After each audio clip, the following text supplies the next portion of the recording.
আমরা বললাম আল্লাহ আপনি আবার কেমন আল্লাহ? আল্লাহ বললেন রব্বিল আলামিন, আমি হলাম গোটা বিশ্বের রব। রব্বিল আলামিন, গোটা বিশ্বের রব, যত জগৎ আছে সব জগৎ সমূহের রব। আল্লাহর একটা চমৎকার নাম হচ্ছে রব। আল্লাহর একটা চমৎকার নাম কি? কবরের প্রথম প্রশ্ন কি? তোমার রব কে? আমাদের রব কে? আবার আমরা যখন সালাতে রুকু করতে যাই আমরা কি বলি? সুবহানা রাব্বিয়াল। রবের নাম আছে না? এরপরে যখন সিজদায় যাই আমরা কি পড়ি? সুবহানা রাব্বিয়াল আ'লা। আবার বিশ্বনবী যখন আল্লাহর কাছে দোয়া করতেন, বিশ্বনবী রবের নামটা শুরুতে এনে দোয়া শুরু করতেন আর পড়তেন রব্বানা আতিনা ফিদ দুনিয়া হাসানাতাও ওয়া ফিল আখিরাতি হাসানাতাও ওয়া কিনা আযাবান নার। আবার তিনি পড়তেন রব্বানা যালামনা আনফুসানা ওয়া ইল্লাম তাগফির লানা ওয়া তারহামনা লানাকুনান্না মিনাল খাসিরিন। আলহামদুলিল্লাহ পড়েন। তার মানে আমাদের দোয়ার ভেতরেও রবের নাম আছে না নাই? রব কাকে বলে? রব মানি বিধানদাতা, রব মানি আইনদাতা, রব মানি রিজিক দাতা, রব মানি হুকুমদাতা, রব মানি চাওয়ার আগে যিনি দিয়ে দিতে পারে তিনি। চিৎকার করে বলেন ঠিক কিনা?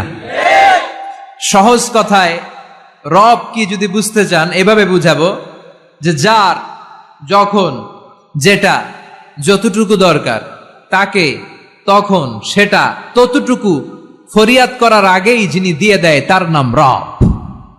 সুবহানাল্লাহ পড়েন। আমাদের যার যখন যেটা লাগে দেয় কে?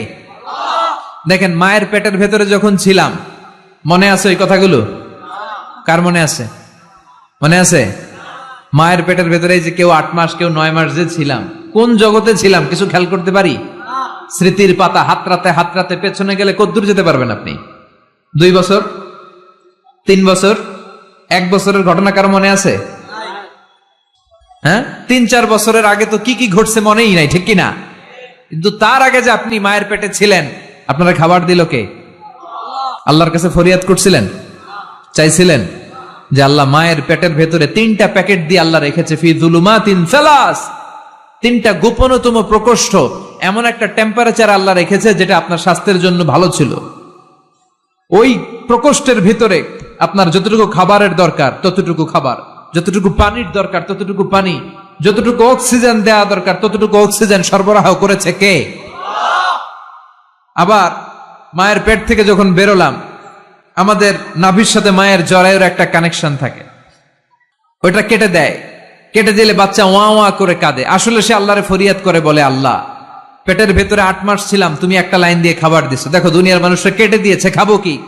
আল্লাহ বলে গোলাম চিন্তার কারণ নাই, খাবারের একটা লাইন ছিল, এর বদলে আমি তোর মায়ের বুকের ভেতরে এখন খাবারের 2টা লাইনের ব্যবস্থা করে দিলাম। পেটের ভেতরে যখন ছিলাম রিজিক দিল কে? আবার দুনিয়াতে আসার সাথে সাথে মায়ের বুকের দুধ দিয়ে রিজিকের ব্যবস্থা করলো কে? যখন মায়ের বুকের দুধ আমরা খাইতাম আমাদের দাঁত ছিল? কথা কন, দাঁত ছিল আপনাদের? দাঁত ছিল না। দুধ খেতে দাঁত লাগে না, পানি খেতে দাঁত লাগে না, তখন দুধ খেতাম, পানি খেতাম, সুজি খেতাম। বয়স যখন 2, 3, 4 বাড়তে শুরু করলো তখন আমার শক্ত জিনিস খেতে হবে, গোশত খেতে হবে, মাছ খেতে হবে, হাড্ডি চিবোতে হবে। ঠিক তখন আমার দাঁতের দরকার আছে না নাই? ঠিক যখনই দাঁতের দরকার তখনই দাঁত দিল কে? নাকি আমরা অ্যাপ্লাই করছিলাম? অনলাইন রেজিস্ট্রেশন, যাদের দাঁত লাগবে দ্রুত অ্যাপ্লাই করেন, আসন সংখ্যা সীমিত। কি অ্যাপ্লাই করছিলাম? করি নাই। যখন দাঁত লাগে না দেয়ও নাই, যখন লাগছে তখন দিয়ে দিছে, তার নাম রব। চিল্লায় বলেন ঠিক কিনা? এত গেল মানুষের কথা। এবার আপনি গাছপালার দিকে তাকান, গাছপালাটা বেড়ে ওঠার জন্য যখন গাছপালার যেটা দরকার গাছপালারে সব সরবরাহ করলো কে? প্রাণীকুলের মধ্যে খেয়াল করে দেখেন, একটা ছোট্ট প্রাণীর যেভাবে বেঁচে থাকা দরকার সব দিল কে? আপনারা ভাল্লুক দেখছেন, সিংহ দেখছেন, বাঘ দেখছেন? আমাদের এলাকার সিংহ বাঘের চামড়া এক ধরনের, স্ক্যান্ডিনেভিয়ান যে কান্ট্রিগুলো আছে ওগুলোর সিংহ বাঘ ভাল্লুকের চামড়া আরেক ধরনের। আমাদের গুলা পাতলা, ওগুলা মোটা, কারণ ওগুলা শীত প্রধান দেশের বাঘ।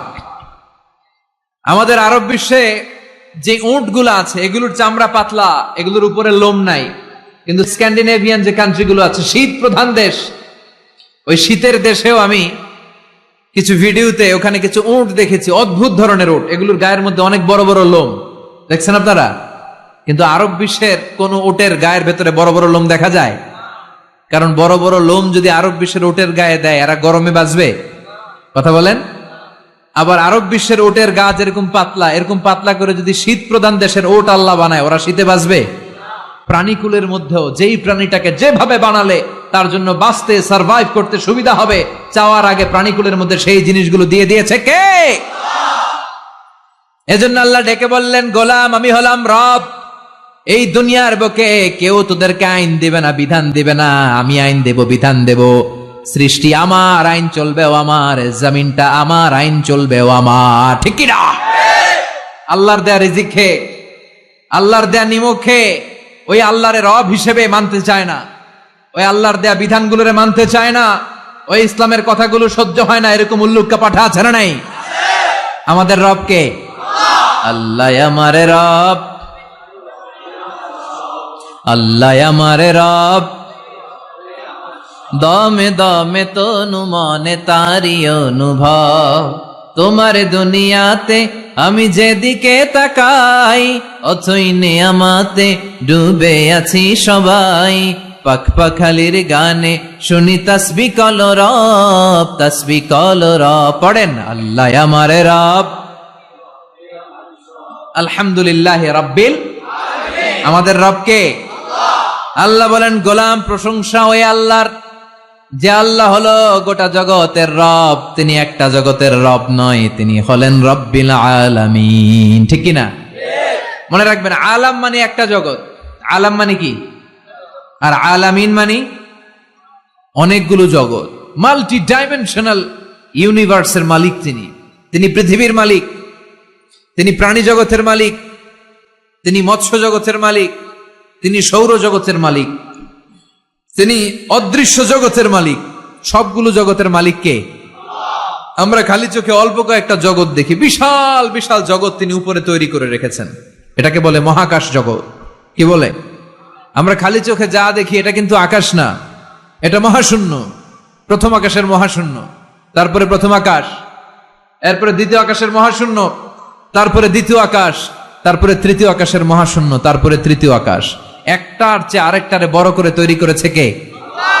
এই সবগুলো জগতের মালিক কে? এজন্য রব্বুল আলামিন বলেন, আলহামদুলিল্লাহি রাব্বিল আলামিন। কেমন করে আল্লাহর প্রশংসা করব, বুঝতে পারছেন?